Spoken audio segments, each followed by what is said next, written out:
to welcome Dr. Rosenblatt and Carlos Goder, who will present her.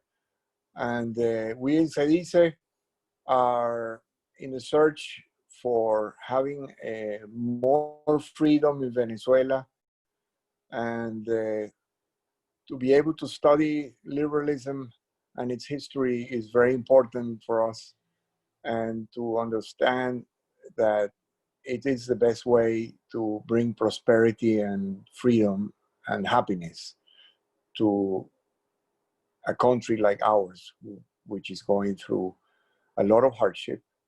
Carlos Goder is an economist and a marketing master of IESA in Caracas, who has studied also risk, and he's a certified risk specialist, but he's also a senior fellow in CEDICE and has done very important research for the influence, for example, of the COVID virus, and which we call the tyrannovirus, and other very important research efforts that he has done.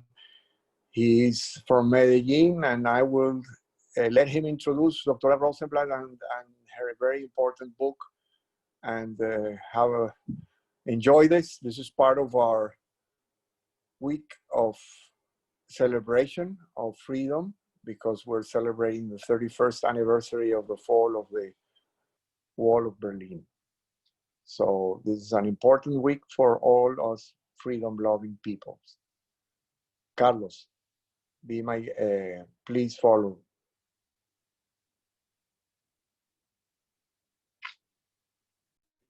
Thank you so much, Carlos. Thank you so much for hosting. Muchísimas gracias, Carlos. Gracias por ser el anfitrión desde CEDICE de esta celebración.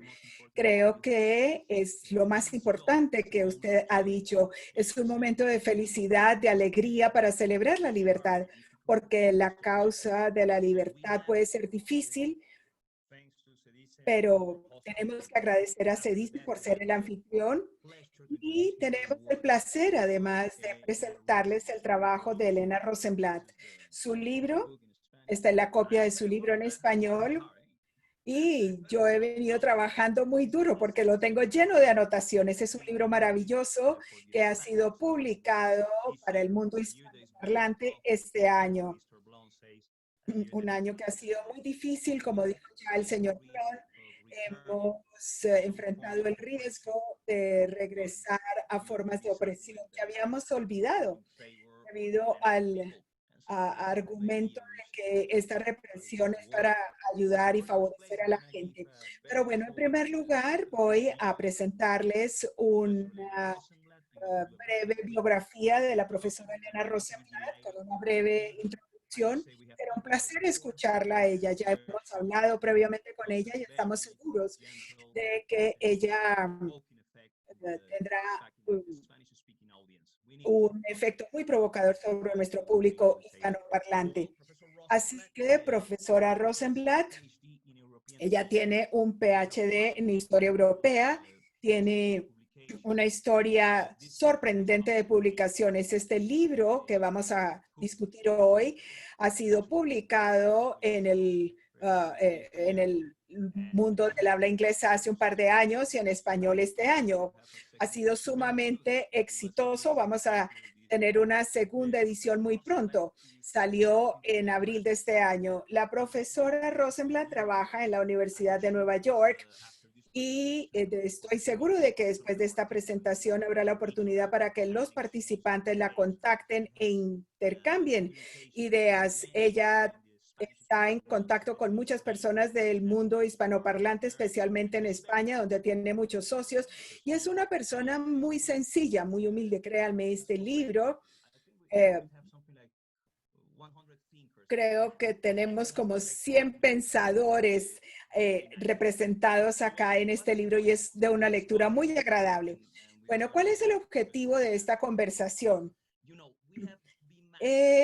Hemos estado manejando el concepto de libertad con cierta estrechez. En Venezuela, nuestro país, hemos caído en una tendencia que fue una tendencia mundial del último siglo, dado el totalitarismo, dado que los pueblos han sufrido tanto por la tiranía y nos hemos enfocado en la libertad de nuestros derechos. Lo cual es correcto. Tenemos derecho a la propiedad privada, tenemos derecho de ser independientes, libertad de expresión, pero nos hemos concentrado mucho en nuestros derechos, en parte porque nuestros derechos están en peligro, especialmente en Venezuela. Un país que cualquiera que sea nuestra inclinación política, sabemos que tenemos represión y el mundo está atravesando esa tendencia de la represión. Esta conversación lo que va a poner sobre la mesa es el hecho de que la libertad y el liberalismo tienen un alcance más amplio. Uno de los temas que tenemos que considerar es nuestra relación de nuestra libertad con el resto de la sociedad. Y veremos que desde el principio el liberalismo era una filosofía moral y que no todos los liberalistas o libertarios piensan igual. Algunas personas en la historia del liberalismo están más a favor de una estructura de libre mercado, donde el gobierno no tenga intervención. Otros consideran que la religión puede ser otra forma de oprimir al pueblo o imponer el autoritarismo sobre la vida de los ciudadanos. Y estos son los temas que queremos tratar, porque el liberalismo es una amplia gama de cosas, es un abanico, no es solo una creación americana ni británica. Tiene sus raíces en Francia, en Alemania. Entonces, pongámoslo sobre la mesa. Vamos a evitar las consideraciones geopolíticas y vamos a reunir a esta maravillosa galería de pensadores a nuestra discusión. Lo único que me resta por decir es gracias a todos por acompañarnos. Sus preguntas son bienvenidas. Y tenemos una excelente conferencista, quien sin lugar a duda nos va a aportar muchas ideas y esperamos poder conversar con ella durante mucho más tiempo. Muchas gracias. Muchas gracias por esa generosa presentación y muchísimas gracias a CEDICE por esta invitación para hablar hoy acerca de un tema que obviamente todos tenemos opiniones muy fuertes sobre el mismo y es el liberalismo. Es un honor para mí que me hayan pedido hacer esta presentación durante su semana de celebración de la libertad, la semana dedicada a la libertad. Nosotros vivimos en una época muy difícil. La democracia liberal está atravesando una crisis de la democracia liberal. La Freedom House ha ofrecido varios informes durante los últimos años y no está mejorando la situación. La más reciente muestra que durante los últimos 14 años los derechos liberales y la libertad política se han deteriorado alrededor del mundo, lo cual es alarmante. Y quizás es todavía más alarmante el hecho de que los Estados Unidos no sean una excepción a esta tendencia. Vimos que el presidente Trump perdió las elecciones, pero tenemos que recordar que 70 millones de americanos votaron a favor del presidente Trump. Recibió más votos que cualquier presidente en la historia pasada. Afortunadamente, 70 millones creo que fueron. Pero afortunadamente Biden recibió más votos, más de 74 millones. Pero también estamos conscientes de que no es suficiente sacar al presidente Trump del cargo. Es mucho más lo que tenemos que hacer para garantizar una democracia liberal que ha estado atacada ya durante cierto tiempo y está muy frágil, como nos hemos dado cuenta. Más aún por la pandemia de la COVID-19. Bueno, me han invitado a hablar acerca de mi libro y para mí es un placer hablar sobre este tema. Me pareció que podía hablarles primero acerca de por qué escribí el libro, muy brevemente, y luego ver la historia del liberalismo y qué nos puede enseñar. Ustedes se preguntarán, ¿qué puede un historiador ofrecer hoy? Nosotros hablamos más del pasado que predecir el futuro, pero yo creo que mi libro, La historia vida del liberalismo nos puede ofrecer una perspectiva, aclarar algunas cosas e incluso posiblemente darnos algunas lecciones que nos van a ayudar sin lugar a duda a superar esta crisis. Más que nunca, creo que tenemos que conocer la historia del liberalismo. Mark Twain se supone que dijo que la historia no se repite, pero bueno, también es una rima y creo que es una forma muy bonita de analizarla. Mis primeros dos libros fueron sobre Jean-Jacques Rousseau y Benjamin Constant, sobre teóricos. Y al hacer mi investigación sobre estos teóricos, se me hizo obvio que no había una verdadera historia del liberalismo disponible, por lo menos no en el idioma inglés, que cubriera ese intervalo de tiempo que yo creo es fundamental.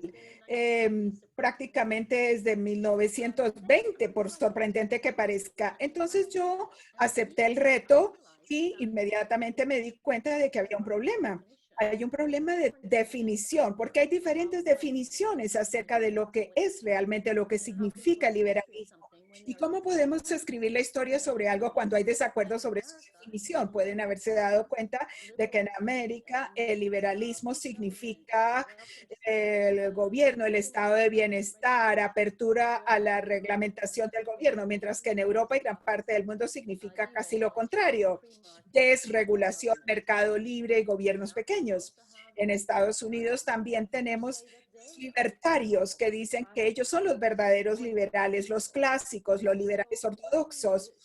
Entonces, ¿qué vamos a hacer al respecto? Y nuevamente, ¿cómo escribir sobre el liberalismo cuando no se pueden poner de acuerdo en una definición? Y si regresamos a los historiadores, los historiadores con frecuencia, cuando empiezan a hablar de liberalismo, empiezan diciendo, bueno, es difícil definirlo, es un concepto resbaladizo, es un poco vago, pero yo considero que es esto. Y regresan en la historia y encuentran pensadores e ideas y los van entrelazando y van sumando y justificando y apoyando su propia definición del liberalismo. Y esto realmente no es hacer historia, en mi opinión. Eso es imponer su opinión sobre el pasado y ser muy selectivos con las ideas, elegir a los mejores pensadores, a los políticos que están de acuerdo con usted o cuyas ideas se resumen en eso que ustedes llaman liberalismo. Entonces me pregunto, ¿cómo escribir este libro? Y sinceramente yo comencé pensando, bueno, voy a escribir un libro en donde yo le dedico un capítulo a los grandes pensadores de la tradición liberal, Adam Smith, John Locke, pero luego pensé, bueno, ¿y quién decidió que estos son los grandes pensadores? ¿Quién tomó esa decisión? Y la gente tiene diferentes opiniones. Algunos hablan incluso de Mike Mel y otros hablan de Jesucristo. La mayoría de la gente, sin embargo, sí resaltan particularmente a los pensadores ingleses como John Locke y John Stuart Mill, etc. En fin, entre tanto, también pude darme cuenta de que la gente con frecuencia, por lo menos en Estados Unidos, hablan de democracia liberal y liberalismo. Incluso la democracia es como un sinónimo. Así que además es como una palabra peyorativa, como un insulto en Estados Unidos. Los republicanos llaman a los demócratas liberales y los demócratas tratan de evitar esa etiqueta. A Biden no le gusta que lo llamen liberal. En Francia, Macron tampoco quiere que lo llamen liberal. Y allí significa, como para Macron, que es algo peyorativo. Significa una globalización cruel y desregulación, mientras que en Estados Unidos significa el gran gobierno. Bueno, entonces yo quería hacer algo diferente y adopté este nuevo enfoque, un enfoque totalmente nuevo que llevó a descubrimientos muy interesantes. Entonces, como la historia habla por sí misma, yo dije, bueno, ¿qué significa la palabra liberal? ¿Qué significaba en la época romana? ¿Qué significaba a lo largo de las diferentes épocas, en la Edad Media, el Renacimiento, la Reforma, cómo evolucionó esta palabra a lo largo del tiempo, incluso antes de que existiera el término liberalismo que nació a comienzos del siglo XIX. Así que este primer capítulo trata sobre la prehistoria del liberalismo y empieza con el hecho de que la raíz de la palabra liberal es liber, el término latino liber, y con frecuencia escuchamos decir que significa libertad. Y me voy a conectar con lo que dijo Carlos Gueder. Y he debido decir desde el principio que estoy profundamente agradecido por su invitación y por su trabajo, el interés en mi trabajo. Y tiene un significado moral también, significaba libertad, pero también significaba generosidad, significaba los valores del ciudadano, una devoción al bien común, lo contrario del egoísmo.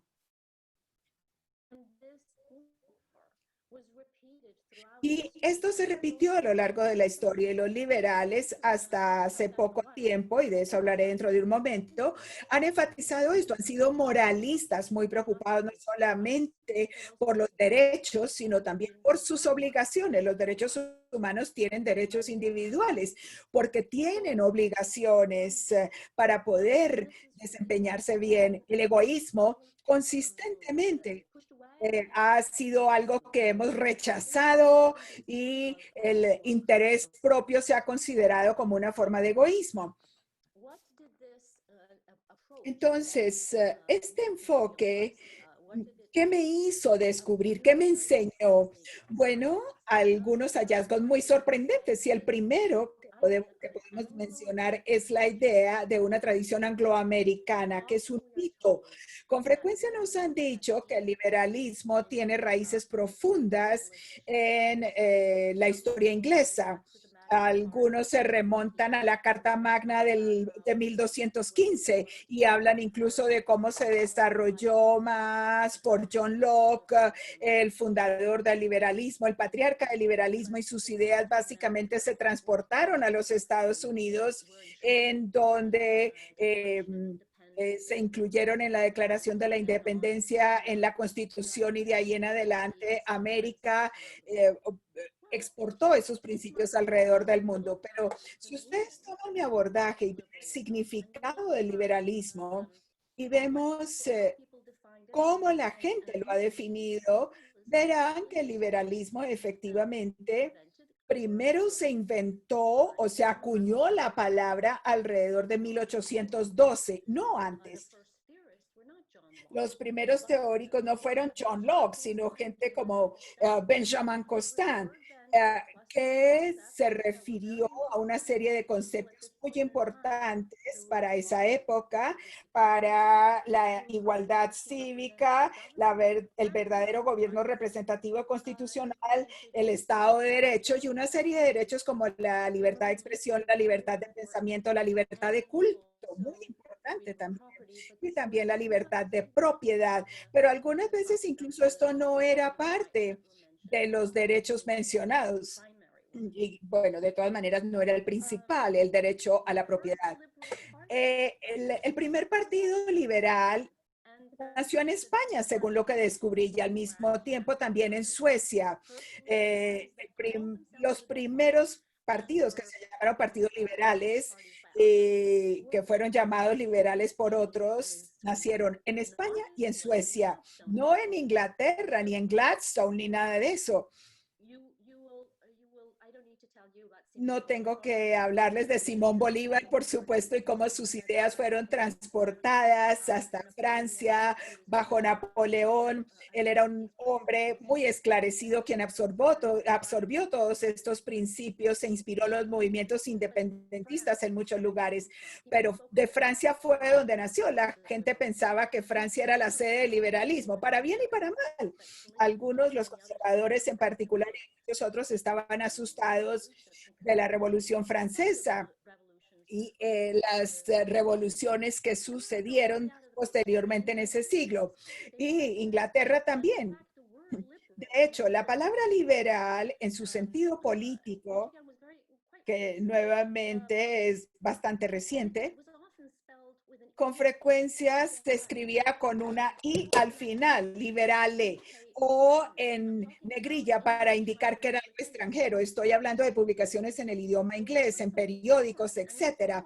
Entonces era algo extraño y era un poco asustador realmente para muchas personas este concepto. Quiero enfatizar que los liberales no eran demócratas en ese momento, no defendían la democracia y de muchas maneras esto tenía que ver con la Revolución Francesa. Los liberales que se autollamaban liberales y que promovían el liberalismo habían visto las consecuencias de la Revolución Francesa, el terror que también fue la época más democrática de la Revolución. El periodo más democrático de la Revolución Francesa fue también el más sangriento. Fue cuando los enemigos del pueblo se destaparon. Los liberales se consideraron como aquellas multitudes que tendían a la violencia y que actuaban de manera violenta e irracional y no a favor de sus propios intereses inclusive. Así que estaban muy preocupados por estas multitudes y preocupados por la gente en general. Luego los demagogas y los dictadores seducieron al pueblo con sus palabras, con su propaganda y recurrieron a los instintos más bajos del pueblo. Y estos pueblos, estas gentes, nuevamente se vieron distraídos de los verdaderos intereses de los liberales. A pesar de que aceptaron el concepto de soberanía popular, de que los gobiernos deben ser responsables ante la gente, pero no defendían la democracia. Desde la antigua Grecia, la democracia significaba el poder del pueblo. Y con frecuencia, incluso en el siglo XVIII y el siglo XIX, había un poco de confusión y todavía no tenían nuestro mismo entendimiento de la democracia representativa, que con frecuencia se consideraba como la democracia directa, como era en Grecia, en la Grecia antigua. Entonces, esta es la razón por la cual los liberales no eran demócratas en este momento. Ahora, mientras que todos realmente están de acuerdo en salvar principios revolucionarios como igualdad, Estado de Derecho, gobierno representativo, todas estas libertades, no siempre estaban de acuerdo en cómo se traducía todo esto en políticas, argumentaban sobre todo tipo de cosas. El tamaño del electorado, si los liberales deberían apoyar los movimientos independentistas en el exterior y las revoluciones en el exterior, qué tanto debe regular la industria, el gobierno y la economía, por ejemplo. Así que los liberales no tenían todo la misma mentalidad, no eran una sola cosa. Más aún, era algo en evolución. Lo que yo les acabo de mencionar fue el movimiento creativo, el primer movimiento de liberalismo, cuando se acuñó la palabra liberalismo y se convirtió realmente en un tema de discusión.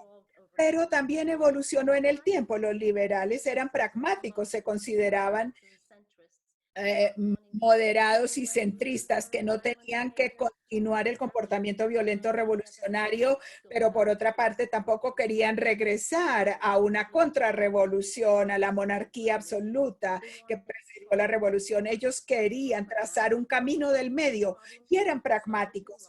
Así que cuando empezaron a surgir nuevos problemas al comienzo y hacia el final del siglo XIX, en la economía, estoy hablando de los efectos de la industrialización y el urbanismo, la clase trabajadora creciente en las ciudades que obviamente estaban sufriendo.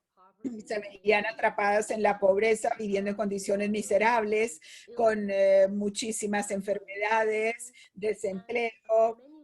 Y muchos liberales entonces se interesaron en algunas ideas que se formulaban en Alemania acerca de cómo los gobiernos deben intervenir para ayudar a los pobres. Entonces, este concepto fundamental de generosidad, de libertad, produjo la rearticulación del liberalismo. Tenemos que ser, no solamente nosotros tenemos que ser generosos con los pobres, sino también el gobierno que tiene que ayudarlos a liberarse, que no pueden liberarse bajo estas situaciones. El razonamiento alemán entonces ayudó a los liberales a rearticular sus principios y se creó lo que se llama el nuevo liberalismo. Algunos lo llaman incluso liberalismo socialista. Y no se veía ninguna contradicción porque el socialismo todavía no era un movimiento revolucionario, no necesariamente significaba la abolición de la propiedad privada, sino significaba cuidar de los pobres. Lo que John Dewey, el filósofo americano, dijo en los años 30, él lo llamó dos corrientes del liberalismo. Tenemos una corriente que era más favorable a la intervención del gobierno y la corriente que se convirtió en más extremista, orientada al libre mercado, el laissez-faire, el dejar hacer. No todos los liberales creían en estas opiniones tan extremas. Yo creo que tomaron estas ideas y las llevaron a un extremo e insistieron en que nosotros somos los verdaderos liberales, somos los liberales ortodoxos. Entonces, lo que les he dicho hasta ahora es que el liberalismo se inventó en Francia y se rearticuló con la ayuda de Alemania, del pensamiento alemán. Y esto es algo que muchas veces no reconocemos, porque siempre pensamos es en la tradición angloamericana, que ni siquiera existía todavía. Y ahora llegamos al tercer momento, que es cuando se americanizó el liberalismo. Y la palabra liberal y liberalismo significa cosas políticas.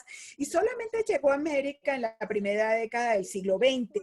Con este significado fue importada a los Estados Unidos por intelectuales y por actores políticos que estaban muy a favor de lo que estaba ocurriendo en Inglaterra, especialmente el nuevo liberalismo, que ahora la gente ya no llamaba nuevo, sino simplemente lo llamaban liberalismo.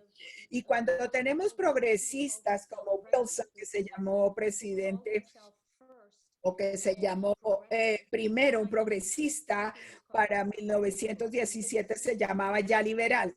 Entonces vemos esta transición, esta importación y diseminación de este término político.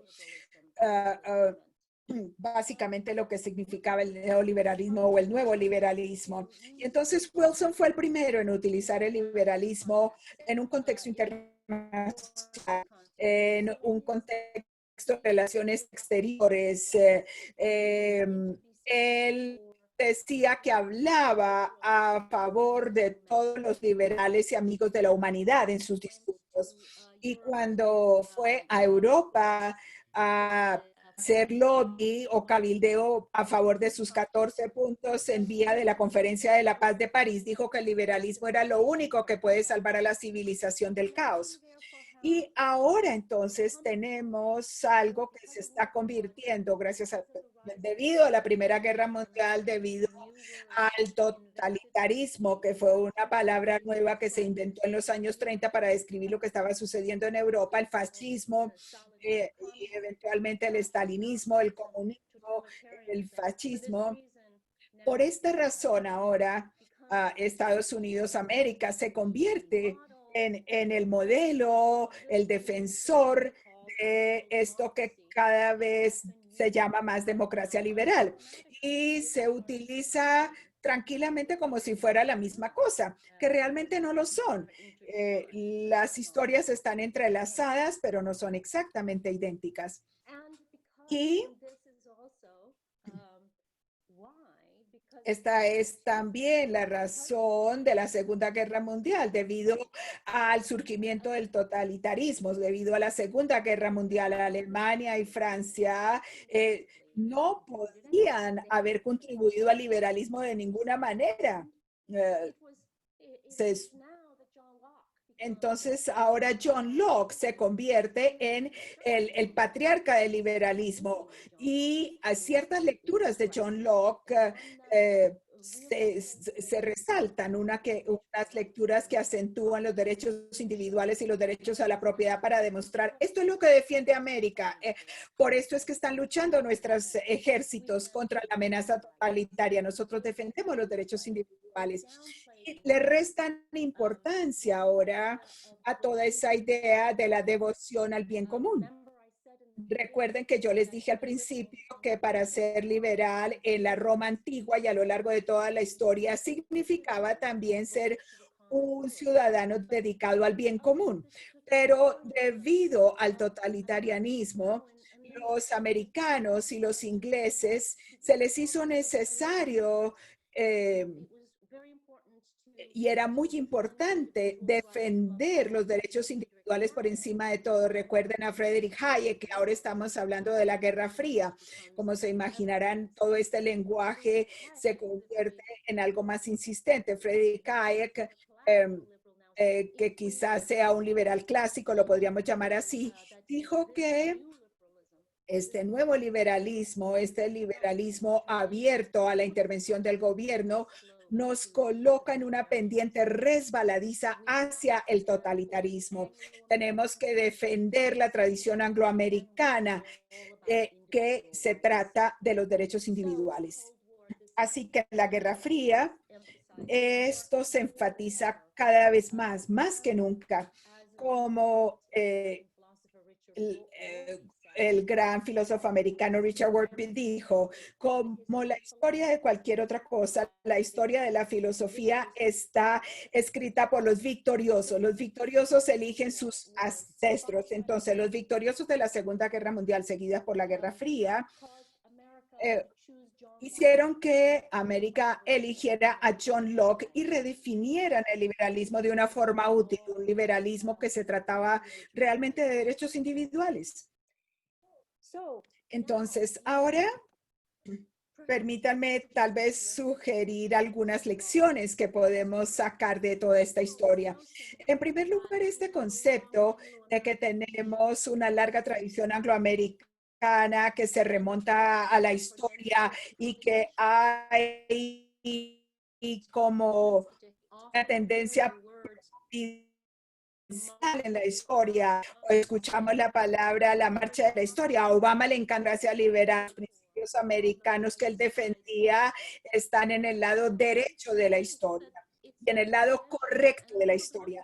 Entonces, la democracia liberal es correcta, era lo deseado en la historia, pero también nos puede convertir en complacientes, se puede hacer que los jóvenes piensen, bueno, realmente no tenemos que votar o tenemos que luchar por esto, a lo mejor no, quizás de alguna forma de todas maneras se va a dar, pero la verdad es, primero que todo, que la tradición angloamericana es una idea reciente y en segundo lugar, los liberales pensaban que era una fase de lucha, tenían enemigos muy poderosos y enormes y hubo regresiones y hubo inconvenientes y fueron perseguidos y fueron censados, fueron a la prisión, incluso murieron sus creencias. Así que no hay nada obvio, no hay nada fácil sobre toda esta historia. Es una fase de lucha, de combate y creo que es necesario.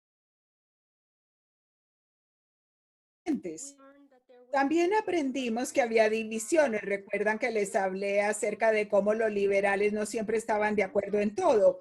Algunas veces eso los debilitaba cuando enfrentaban como Napoleón I, Napoleón II, Bismarck, Napoleón III, me corrijo, Napoleón I, Napoleón III, incluso Bismarck, que apelaron directamente al pueblo. Y los liberales algunas veces pensaron, bueno, a lo mejor podemos trabajar con ellos, pero otros decían que no. Entonces, varias veces se dividieron y eso los debilitó. Especialmente cuando se vieron atacados tanto por la derecha como por la izquierda, los contrarrevolucionarios y los socialistas. Otra lección es el populismo, el surgimiento del socialismo, como mencioné anteriormente. Ellos han visto la acción de las multitudes, estaban preocupados por eso, estaban preocupados por que las multitudes fueran seducidas, de que fuera fácil. Ellos eran presa fármacos, que si los traía guerras gloriosas, si es que eso puede existir, solo para fortalecer su propio poder y llenarse sus bolsillos y los de sus amigos. Así que realmente no hay ningún liberal durante el siglo XIX, liberal clásico, que fuera muy entusiasta por la democracia. En muchas formas lo que pensaban era en cómo contener la democracia o educar a la democracia. Aceptaron la democracia, lo cual es muy bueno, pero insistieron necesitábamos ciudadanos educados y comprometidos, una ciudadanía educada y comprometida. Y creo que es algo que tenemos que discutir hoy, la necesidad de nuevo de todo esto. ¿Qué podemos hacer acerca de la situación actual? Yo soy historiadora, pero por lo menos voy a decir que tenemos que enfrentar problemas que nos están surgiendo, no solamente el surgimiento del populismo alrededor del mundo, el ataque sobre la democracia liberal y todos estos principios que he mencionado y que para nosotros son tan valiosos y han sido un problema recurrente en la historia con estos demagogos y dictadores, pero también estamos enfrentando desafíos sin precedentes. Estoy hablando de la crisis climática, estoy hablando de la revolución tecnológica, la automatización, el aprendizaje de las máquinas, la robotización, la inteligencia artificial, millones de trabajadores que se van a quedar desempleados en América, sin lugar a duda. ¿Qué vamos a hacer al respecto? En América estamos ocupados por la Internet, el efecto polarizante que tiene el Internet en América, el abuso extremo que fomenta el uso del Internet y cuán difícil es trabajar juntos para legislar, para enfrentar estos problemas. Yo digo que el liberalismo tiene que reinventarse una vez más. Los liberales han sido pragmáticos, creen en estos principios medulares de libertad y generosidad y se han redefinido en una forma pragmática cuando surgen nuevos problemas. Y yo creo que este es otro momento en la historia en que tenemos que pensar de esta manera para poder lidiar con esta crisis y con estos problemas crecientes. Y finalmente, como educadora, me gusta hablar unas últimas palabras sobre la necesidad de la educación cívica en nuestras escuelas. Estos pensadores, como dije anteriormente, eran moralistas. No hay ninguno de ellos que no hablara a favor de la educación, acerca de la necesidad de la educación pública y de la cívica, el civismo. Yo creo que hoy más que nunca tenemos que invertir en educación pública para enseñar a los estudiantes nuestra historia, que vale la pena luchar por estos principios que por los cuales tantos lucharon anteriormente. Ha habido cinismo en las facultades de los Estados Unidos y yo lo veo con mis estudiantes y yo les digo, ustedes no saben la suerte que tienen. Yo creo que estas élites tienen que ponerse de pie y decir, sí, el liberalismo ha sido elitesco en el pasado. En algunos casos incluso ha sido antidemocrático. Yo he mencionado más veces. Pero se esperaba muchísimo de las élites, que son los modelos a seguir. Tienen que ser generosos, cívicos, y muchos de ellos lo tomaban muy en serio, en particular los líderes políticos. ¿Y a dónde se ha ido todo eso en nuestro mundo? ¿En dónde están las élites? ¿En dónde están surgiendo las élites para darnos modelos y para ayudar? El patriotismo no tiene que ser malo. Yo no creo que lo sea. Puede haber un buen patriotismo. Y nosotros no tenemos que ceder este territorio, este lenguaje a nuestros adversarios, porque ellos son los que defienden la historia y los pueblos contra las élites liberales, etcétera. Que ellos dicen que son los verdaderos patriotas, pero esto no es verdad y yo creo que tenemos que combatirlo. Así que mis últimas palabras, lo que la historia nos cuenta también es que sí, América no es donde se originó el liberalismo. Es la democracia liberal más poderosa hoy en día y una de las más antiguas, sin lugar a duda. Pero nosotros ahora, gracias a Dios, tenemos a Biden en la Casa Blanca. Bueno, todavía no está en la Casa Blanca, pero esperamos que llegue a la Casa Blanca pronto. Y él tiene que trabajar junto con el mundo, porque este es un problema global. Otros países han contribuido al liberalismo también. Otros, y todos necesitamos trabajar juntos para abordar esta crisis. Y creo que aquí me detengo. Muchas gracias.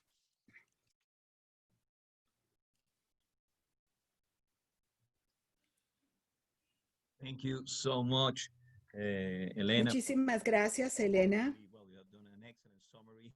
por este excelente resumen con tantas ideas, con tanta claridad.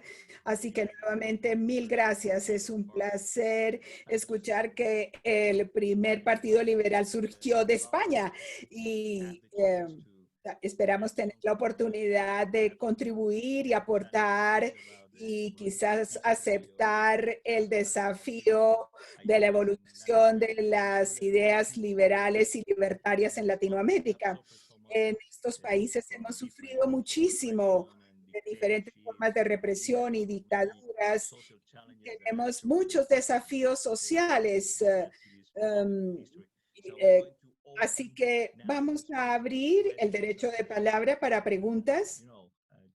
Quisiéramos promover una conversación sobre diferentes temas que quisiéramos compartir sobre este magnífico libro y esta presentación encantadora. Muchísimas gracias. Carlos, están las preguntas en el Q&A. Allí hay 3 preguntas pendientes. Buenísimo. Thank you so much. Okay, so we have Muchísimas gracias. Una de las preguntas dice, si el liberalismo debe llevarse a sus orígenes franceses y a su rearticulación alemana, ¿cómo debemos entender la contribución del pensamiento liberal inglés? ¿Hay diferentes interpretaciones o son dos tradiciones en conversación la una con la otra? Gracias, Pablo Romero, por esta pregunta tan interesante. Bueno, si entendí la pregunta correctamente, yo diría, primero que todo, que yo no pretendí decir que debemos regresar a los franceses, y al liberalismo francés o al liberalismo alemán. Yo creo que tenemos que diseñar un nuevo liberalismo, reinventarnos nuevamente, reinventar el liberalismo para lidiar con los problemas del hoy.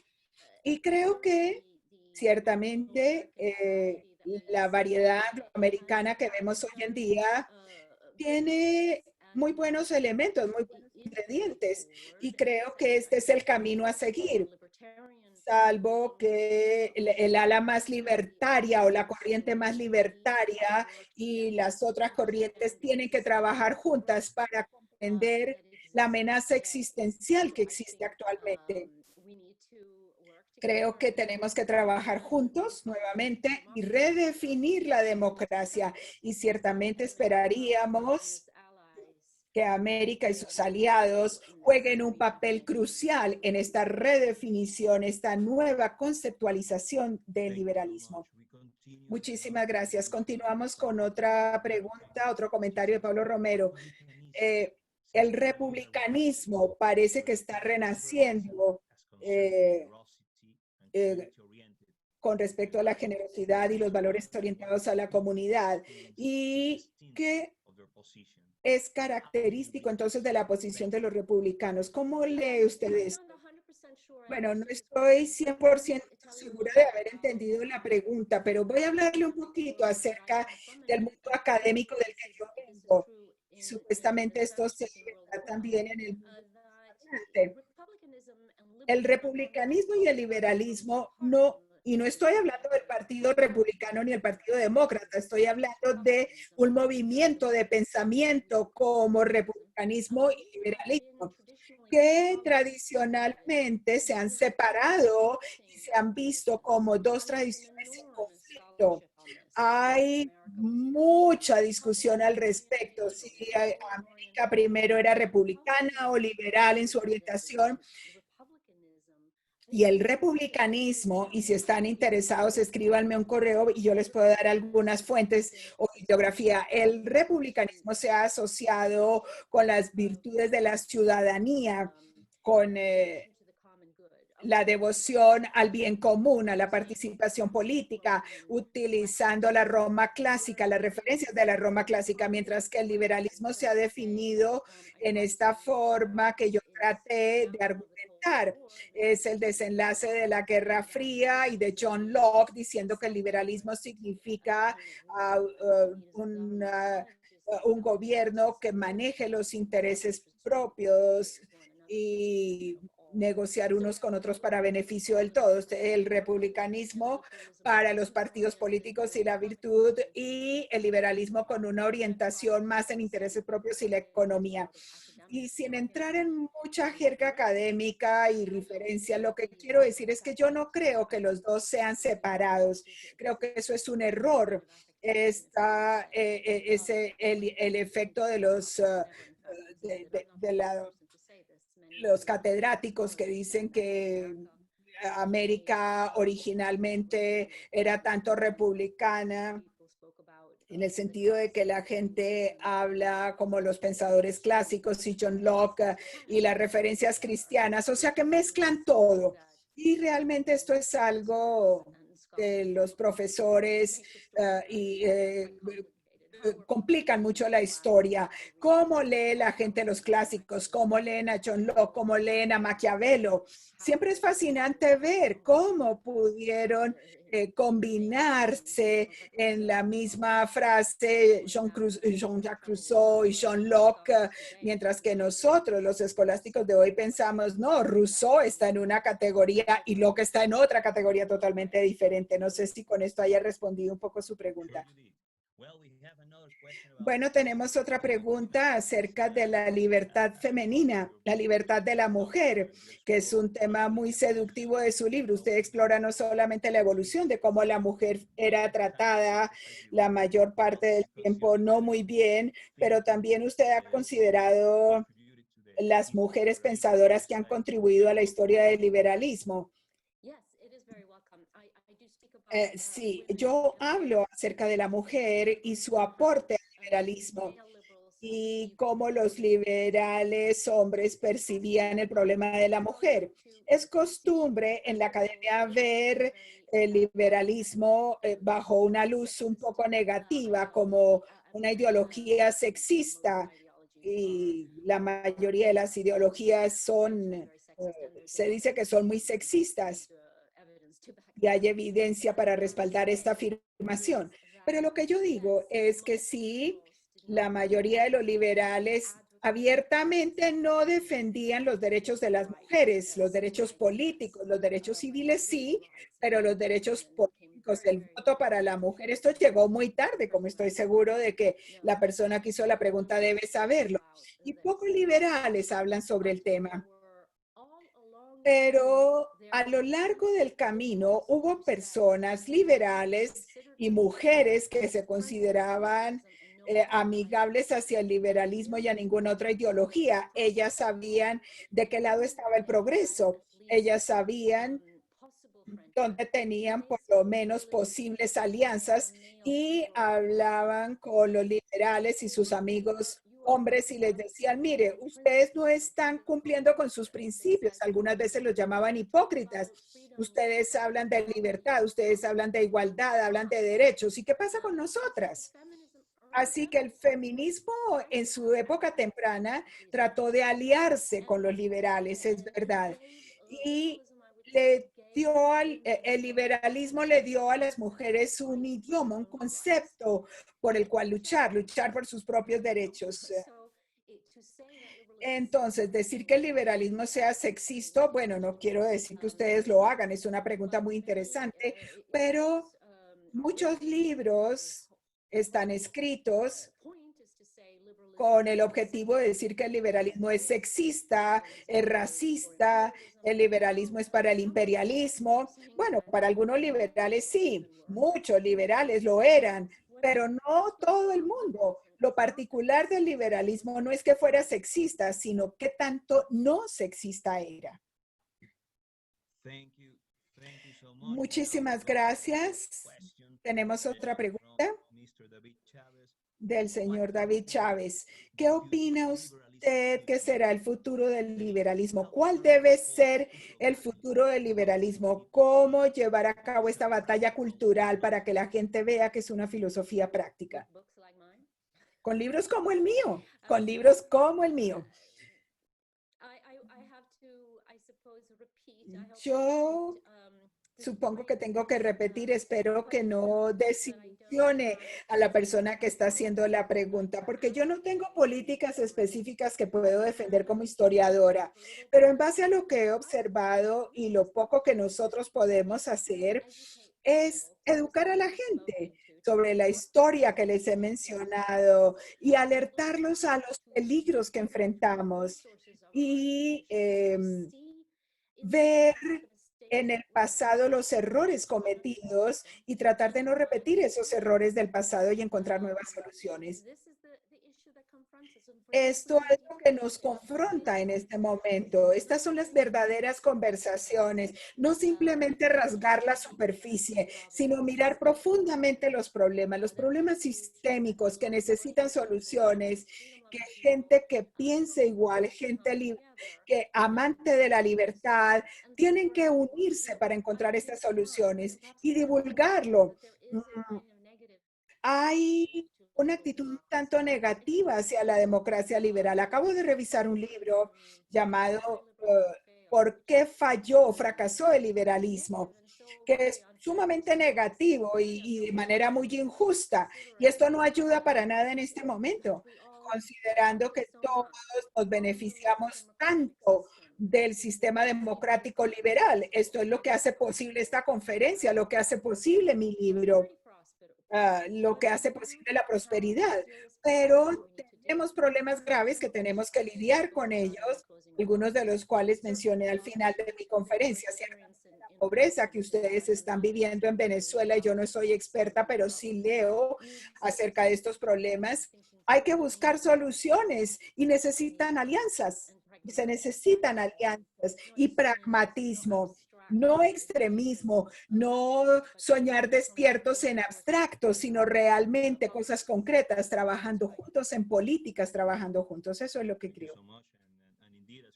Muchas gracias y sin duda, como usted ha dicho, el tener su libro para el público venezolano es parte de la solución. Así que muchísimas gracias. Nos ha dado de María Elisa Núñez. Tenemos otra pregunta que se enfoca en el nuevo liberalismo que usted describió, las últimas tendencias, lo que llamamos el nuevo liberalismo anglocéntrico.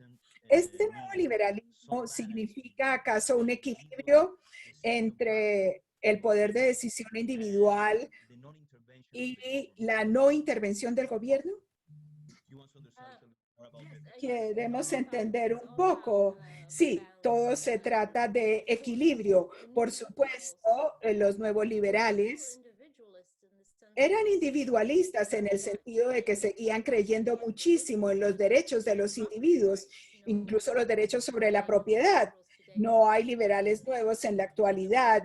Los liberales americanos que son más favorables al Estado benefactor y a las regulaciones no niegan la importancia de los derechos individuales, pero también entienden que para que las personas disfruten de estos derechos de verdad, también necesitan ayuda del gobierno. Así que el truco está en buscar un equilibrio. Y aquí hay desacuerdos honestos entre las personas, los libertarios en América que quieren ir en una dirección y el Partido Democrático está en desacuerdo con muchos de los temas, no con todos. Tenemos que encontrar un equilibrio para trabajar juntos, encontrar soluciones. Claramente, nuevamente, al enfrentar esta enorme crisis, no solamente la COVID, y COVID va a durar un cierto tiempo, sino también todos los otros problemas que mencioné al final de mi conferencia van a requerir equilibrio, razonamiento claro, cabeza fría y valentía. Sí, tenemos un recordatorio de parte de Teresa Sosa sobre Bastiat. Ella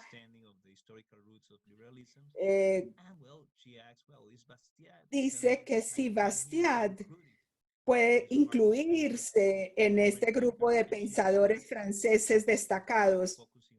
Y también pregunta, ¿cómo coincide usted el programa para una educación cívica, un sistema de educación cívica? Ella pregunta de Bastiat. ¿Y cuál sería el contenido de la educación cívica, el programa de educación cívica. Bueno, algunas ideas al respecto. Bastiat, lo menciono en mi libro, fue un propagandista muy importante, más que cualquier otra cosa. Él escribió piezas muy divertidas, maravillosas, mostrando lo ridículo de ciertas ideas. Él aprendió muchísimo de la Liga de Cornwall en Inglaterra. Él fue a visitar Gran Bretaña y estableció relaciones y luego regresó a Francia y se convirtió en un defensor del laissez-faire, del dejar hacer. Así que él es una parte importante de la historia liberal, la historia de los liberales. Y yo lo pondría en ese lado libertario. Yo creo que sigue siendo favorito entre los libertarios de hoy.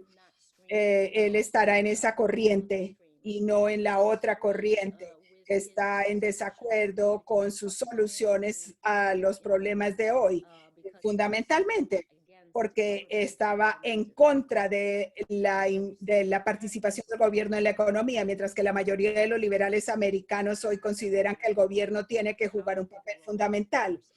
¿Qué tan grande? Es algo que siempre se debate. Y la segunda pregunta era sobre qué tipo de educación cívica. Hay ideas muy interesantes que están surgiendo. Yo no soy la única, por supuesto, que está hablando ahora acerca de esta educación cívica. Una idea es Michael Roth, que fue presidente de la Universidad de Wesley, y él ha instado a los estudiantes y lo está ampliando a otras universidades para animar a los estudiantes e incluso darles créditos universitarios para trabajar en campañas políticas, por ejemplo. Y otros esfuerzos que pueden ser, por ejemplo, el servicio a la comunidad. Esto es participación cívica. Y luego tenemos simplemente ciertos cursos universitarios que deben ser requisitos. Yo creo, y leyendo a los grandes pensadores de la civilización occidental, bueno, ya no podemos hablar de eso prácticamente, pero la civilización occidental, los cursos de civilización occidental han pasado de moda desde hace mucho tiempo en América. Y lo que hago con frecuencia en mis libros anteriores, cuando hablo de un pensador, cuando hablo de estas mentes brillantes, esto se considera anticuado. La gente hoy en día lo considera anticuado. Ustedes han escuchado la expresión, bueno, la historia del blanco muerto. Yo me opongo totalmente a esa actitud. Creo que tenemos que leerlos. Creo que los buenos libros deben ser un requisito en todas las escuelas, en las universidades. Es importante que la gente tome cursos, ciertamente de historia, pero también de civilización occidental, con todas estas ideas, para bien y para mal. Yo no quiero tampoco enaltecer a estos pensadores, por supuesto que no. Hay que analizarlos críticamente, estudiarlos críticamente, porque también tenían problemas, no eran perfectos en absoluto. Pero creo que hemos ido muy lejos en una dirección, demasiado críticos, y eso no es saludable, y es un error, y es anacrónico o es sesgado históricamente. Así que estas son otras ideas que se me ocurren. Las humanidades están siendo atacadas. El dinero, bueno, muchas cosas al final tienen que ver con el dinero. La gente dice que no, pero con frecuencia lo es. Tenemos que invertir más en educación pública y tenemos que invertir más en las humanidades y en la educación de las artes. Capacitación vocacional, que es importante, pero no es lo único. Tenemos que capacitar a los ciudadanos y la educación en las artes es un inicio muy importante. Tenemos otra pregunta del señor Rodrigo Figueroa. En su exposición en su libro, usted mostró la fricción entre los gobiernos y los pensadores libertarios y los políticos. Y por eso creo que se hace esta pregunta tan provocativa. ¿Será posible que los grandes gobiernos con burocracia por sí mismos puedan promover las reformas político-económicas que son tan valiosas para los libertarios? Esta es la pregunta. Bueno, la forma en que la fórmula prácticamente que se contesta por sí sola. La gran burocracia puede ser muy ineficiente. Nadie quiere, creo yo, una burocracia gigante. Si interpreto correctamente la pregunta, yo me siento un poco escéptica acerca del papel del gran gobierno, pero esto es una expresión coloquial. Yo no creo que los liberales demócratas de América defiendan el gran gobierno y la burocracia gigante. Lo que ellos defienden es un gobierno inteligente. Necesitamos el gobierno y necesitamos explicarle a la gente por qué necesitamos el gobierno. Vean la crisis de la COVID en este momento y todo el tema hospitalario, el sufrimiento de tantos ciudadanos. Creo que esto demuestra más que nunca que para el manejo de la crisis necesitamos un gobierno competente, pero nadie quiere una burocracia. Necesitamos administraciones, necesitamos gente que trabaje, necesitamos una cierta cantidad de burocracia, pero eficiente. Tenemos una pregunta de España. Alguien de España dice, ser llamado liberal acá no se ve bien, el gobierno no lo ve bien. Esta persona de España hace la pregunta, ¿necesitamos más educación sobre liberalismo? Quizás podemos profundizar sobre ese punto. Desde el punto de vista pedagógico, ¿cómo podemos hablar de liberalismo? Perdón, pero no entendí, no entendí. Es una persona de España. Entonces, la pregunta es acerca del tipo de educación que necesitamos hacer sobre el liberalismo o el concepto en la educación pública, en una forma pedagógica, cómo enseñar el liberalismo, porque esta persona dice que en España el término se rechaza. Sí, ya entendí. Es muy interesante y es muy cierto. Dije en un momento que se ha convertido en un insulto. La palabra mucha gente la evita en Estados Unidos. Ustedes recordarán a Ronald Reagan en algún punto dijo, mientras que estaba como candidato a las elecciones, la llamó una mala palabra y los demócratas hasta la fecha están tratando de evitar usar esa palabra. Se llaman progresistas. Muy pocos quieren utilizar el término liberalismo. Y lo que yo quería decir es que efectivamente la palabra liberalismo originalmente, y la evidencia es muy clara, de que era una palabra que se utilizó, que la utilizaron primero los enemigos de los liberales. Los isms en la historia los han sido acuñados como peyorativos, como palabras insultantes, el calvinismo, por ejemplo, y también todas las, en la religión también, y el liberalismo se utilizó de esta forma, de una forma peyorativa por el ismo.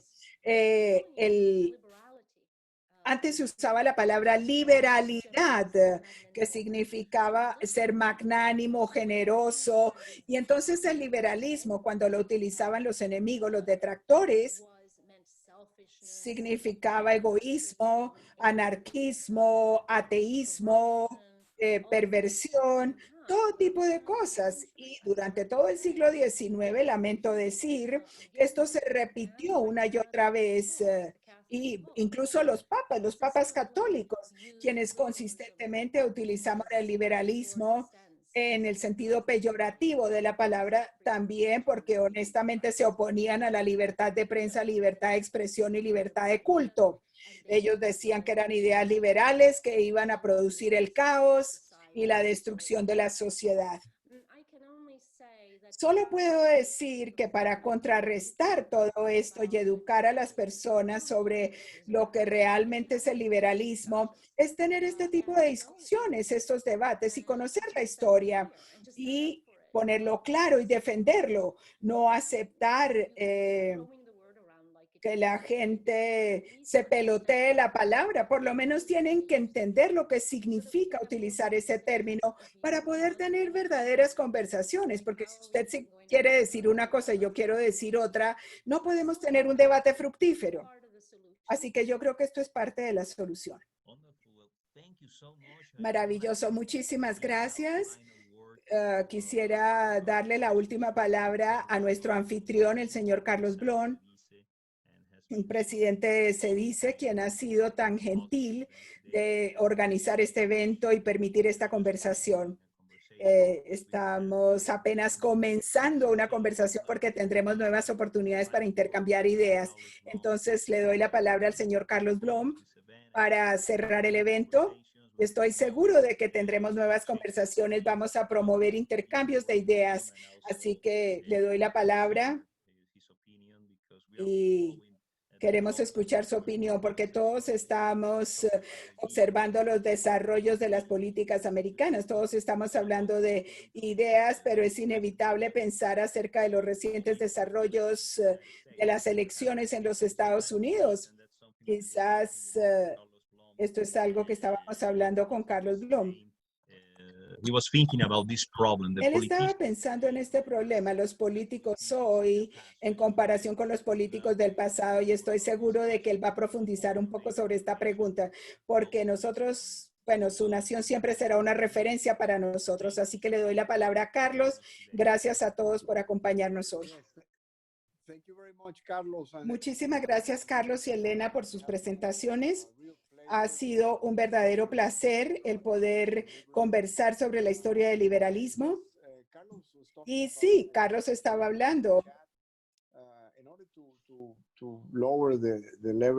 para bajar el nivel de mi nerviosismo por los resultados de las elecciones en su país. Estoy viendo una antigua serie que he disfrutado muchísimo que se llama West Wing. He visto como 65 de los 156 episodios en las últimas 2 semanas de West Wing. Y el contraste entre los demócratas de tipo Kennedy y Clinton, muy civilizados, muy tolerantes, es como si fuera gente de otro planeta en comparación con lo que estamos viendo ahora. Con estadistas más beligerantes, algunas veces rayan en la violencia. Así que bueno, no quiero hablar sobre esto, no quiero profundizar en ello, pero es otra era. Parece que fuera muy lejos la era de los años 90 y disfruto mucho la serie debido a eso, la serie de West Wing. Y la otra cosa que quiero decir es que en nuestro país, la semana pasada empecé, cuando tuve que hablar de libertad, terminé mi muy breve discurso con una expresión latina de Thomas Jefferson, que voy a citar en inglés. Prefiero una libertad peligrosa que una servidumbre tranquila. Y así me siento yo aquí en Venezuela. Usted tiene mucha suerte en su país, incluso con todo el partidismo, porque usted está en un país muy libre. Es verdad. Y debemos cuidarlo, atesorarlo y luchar por mantenerlo. Esperemos. Y ciertamente yo creo que el señor Biden, Joe Biden, es este tipo de líder. Creo que él habla, bueno, como un caballero, digámoslo así. Él es un caballero y será refrescante tener a una persona como él. Nadie puede competir con la retórica del presidente Obama, porque era increíble escucharlo. Quisiéramos tener a alguien en la Casa Blanca a quien admirar, políticos que podamos respetar. Hablé un poco del elitismo y este es el elitismo bueno, un buen tipo de meritocracia, que es lo que necesitamos, el gobierno de los mejores. Y no me refiero a una jerarquía o algo basado en la herencia, sino simplemente digo que necesitamos personas calificadas, personas que nos puedan inspirar en posiciones de liderazgo. Bueno, muchísimas gracias de nuevo a Carlos y a la profesora Rosenblatt y esperamos verla pronto en otro evento. Muchísimas gracias. Gracias, señor Blom. Ha sido un placer. Agradezco enormemente esta oportunidad. Muchísimas gracias, Carlos Gueder, también. Y gracias al público por acompañarnos. No veo sus caras, pero ha sido un gran honor y un placer hablar con ustedes.